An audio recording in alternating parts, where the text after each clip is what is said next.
Sir extra cylinder இருக்குமா? அண்ணா case இல்லைங்கண்ணா. வாங்கலான்னு பார்க்கும்போது கேஸ் இல்லைங்கண்ணா. இந்த கேவலமான ஜோக்கெல்லாம் சரிக்க டைம் இல்லைங்கண்ணா. சாம்பார் கொதிக்குது. ஆனால் ஒன்றுங்கண்ணா, நம்ம ஆட்சிக்கு வந்தாங்கன்னா சிலிண்டரே இல்லைங்கண்ணா. அப்போ கேஸில் எப்படி கேரி பேக்கில் பிடிச்சிட்டு போகணுமா? அண்ணா அப்படி இல்லைங்கண்ணா.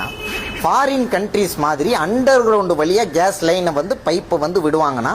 அப்படி வந்து யாருக்குமே தெரியாமல் கொண்டு வந்துடலாங்கண்ணா. எது இந்த ஜிஎஸ்டி நீட்லாம் கொண்டு வந்தீங்களா அந்த மாதிரியா? அண்ணா நீங்கள் நல்லா ஒரு விஷயம் புரிஞ்சுக்கணுங்கண்ணா. நான் யாரையுமே வந்து இங்கே வந்து குறை சொல்ல வரலைங்கண்ணா. இங்கே வந்து அரசாங்கம் சரியில்லைங்கண்ணா. சார் எங்கேயோ நடக்கிற வார்க்கு இவங்கன்னா சார் பண்ணுவாங்க. எதாவது சொல்லணும்ல உங்களுக்கு? அண்ணா போரே நடந்தாலும் சண்டை போட்டு வாங்கணுங்கண்ணா. எது அடியா? சும்மா சமாளிக்காதீங்க சார்.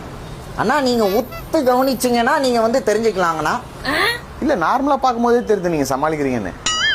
அண்ணா காலேஜ் பசங்க கிட்ட போய் அண்ணா நீங்கள் அரசியல் வாங்கண்ணா அப்படின்னு சொன்னால் ஏற்றுக்க மாட்டாங்கண்ணா. அவங்க அண்ணான்னு கூப்பிட்றதா ஏற்றுக்க மாட்டாங்க. நீங்கள் சின்ன பையனா தெரியணுன்ட்டு சின்ன பசங்களை அண்ணான்னு கூப்பிடுறீங்களா? அண்ணா சிம்பிளாக ஒரு மெட்டஃபர் ஒன்று சொல்கிறேங்கண்ணா. அண்ணா தமிழ்நாடுங்கிறது ஒரு விமானம் மாதிரின்னு வச்சுக்கோங்கண்ணா. அந்த விமானத்தில் எங்களுக்கு ஒரு இடம் கொடுத்தீங்க அப்படின்னா எங்களோட திறமை என்னன்னு உங்களுக்கு தெரியுங்கண்ணா. எது இந்த பறந்துன்னு இருக்கும்போது உங்கள் ஆளுங்களாம் எமர்ஜென்சி டோரை திறந்துன்னு இருப்பாங்களே அந்த மாதிரியா? எப்படிங்கண்ணா? புரியலங்கண்ணா. இன்னொரு விஷயங்கண்ணா, அண்ணா இந்த லியோ நாட்டில் லியோவா? ஆமாங்கண்ணா. ஏன்னா ஜனநாயகன் வரல இல்லைங்களா? நீங்களும் நான் நோ பண்ணி காக்கா பிடிக்க பார்க்குறீங்க. ஆஹா, அவர் ஒத்து வர மாதிரி தெரியல. அவர் தான் கோட்டாச்சே. அண்ணா சினிமாவுக்கு அவர் கோட்டா இருக்கலாங்கண்ணா. ஆனால் பாலிடிக்ஸ்னு எடுத்தால் நான் தாங்கண்ணா கோட்டு. அதான் தெரியுமே.